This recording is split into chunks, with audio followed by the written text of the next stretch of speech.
This is another episode of Standup Comedy, your host and MC, celebrating 40-plus years on the fringe of show business. Stories, interviews, and comedy sets from the famous and not so famous. Here's your host and MC, Scott Edwards. Ladies and gentlemen, welcome back to another special bonus show, An Audience of One. And we have our good friend and comic, Tim Bedore. This guy is got his own podcast called The Agnostics Guide to Heaven. And he was a regular on the Bob and Tom radio show, famous for Vague But True. Ladies and gentlemen, it's Tim Bedore. Scott, good to hear your voice. Good to be back on with you. Thank you for having me. My pleasure. What great words of wisdom do you have today? Well, I would like to do, if I could, a special Vague But True specifically for you. It would give the audience a little idea of what I'm doing these days. So can I just go ahead? Oh, let's jump into it. Ladies and gentlemen, Tim Bedore with Vague But True. Here he is, a philosopher, a writer, a comedian, a man who once led a horse to water and did make him drink, the host of Vague But True, Tim Bedore. Well, thank you very much. I'm at a point in life where more fiber is essential, as well as giving back. I want to and need to be a mentor, a life coach, a spiritual guru. It's time for me to give back, and I do this in a podcast called An Agnostics Guide to Heaven, where I respond to the problems people need help with and have communicated with me via email. Here's a recent sample. Hey, Tim, I'm really beginning to wonder if my husband and I have a future together. His mental capacities, well, they worry me, and I want to know what you think of his latest adventure after putting up an electric fence. Did he get a normal electric fence, Tim?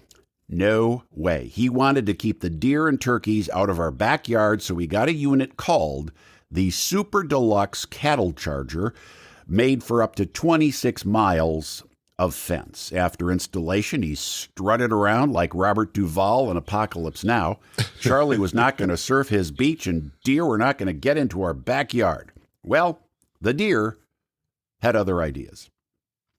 From the hoof prints, it looked like deer somehow broke off the wiring to the fence. The snapped wire was laying in the grass as my husband approached it one day while mowing the lawn. So he, of course, asked himself whether he had unplugged the charger before going out to mow. And remembering that indeed he had, he reached down to throw the wire out of the way.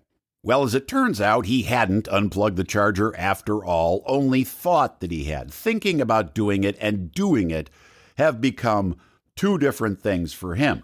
So he's got the running lawnmower in his right hand and the 1.7 gigavolt electric fence hot wire in the other. Keep in mind, the Super Deluxe Cattle Charger's logo is a picture of an upside-down cow on fire. What happened? Tim, he said he felt that time stood still.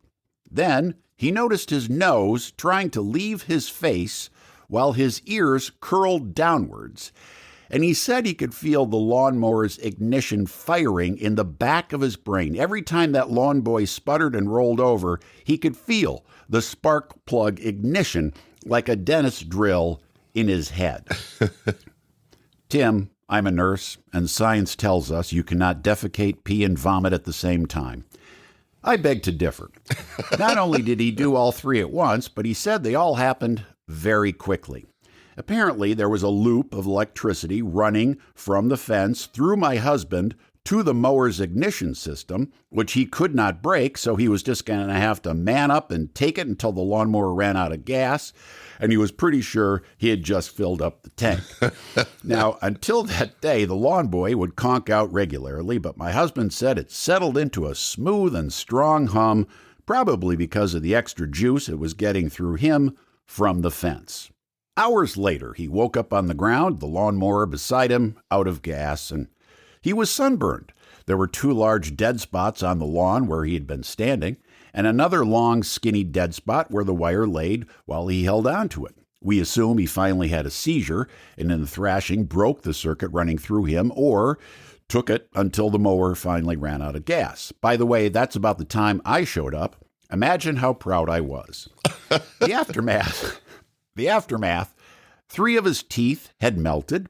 He continues to have cramps in the bottoms of his feet and right butt cheek. His left eye will still not open. His right eye will still not shut.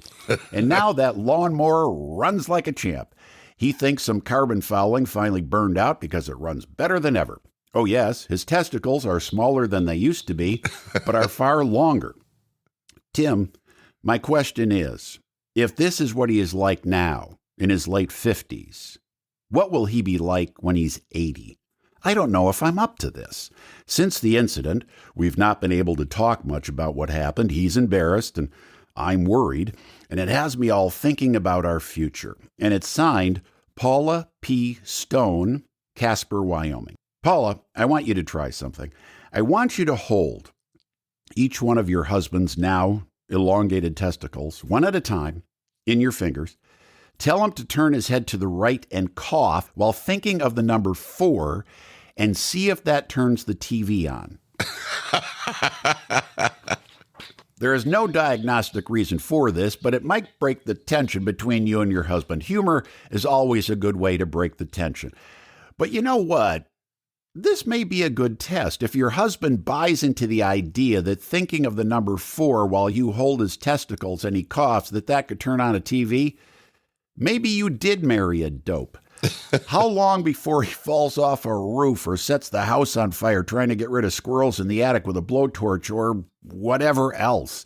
I suggest if you're going to stay together, definitely do not have natural gas anything. No natural gas appliances in your house. What you didn't tell me is how you feel about him during those times when he isn't nearly killing himself. Are those fun moments? At least neutral? Only you can answer that question.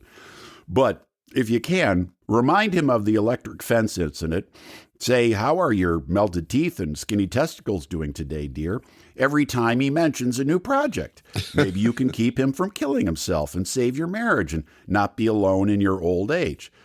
But just to be on the safe side, I would also suggest you invest heavily in life insurance or an umbrella policy. You never know, your husband might not be long for this world. For Minneapolis, Minnesota, where 10,000 lakes meet 5 million introverts, I'm Tim Bedore with this special edition of Vague But True on Scott Edwards Standup Comedy, your host and MC podcast. Oh, Tim, that was hilarious, and I love no gas appliances. You know, when it comes to good advice, there's no stopping you. Well, ladies and gentlemen, that was the very popular Tim Bedore from the podcast Agnostics Guide to Heaven. Be sure to check it out. Tim, thanks for sharing another vague but true story. Thank you. All right. Thank you, ladies and gentlemen, for listening. We'll be back Sunday with another great show. We hope you enjoyed this episode of Stand-Up Comedy, your host and MC. For information on the show, merchandise, and our sponsors, or to send comments to Scott, visit our website at www.standupyourhostandmc.com. Look for more episodes soon and enjoy the world of stand-up comedy. Visit a comedy showroom near you.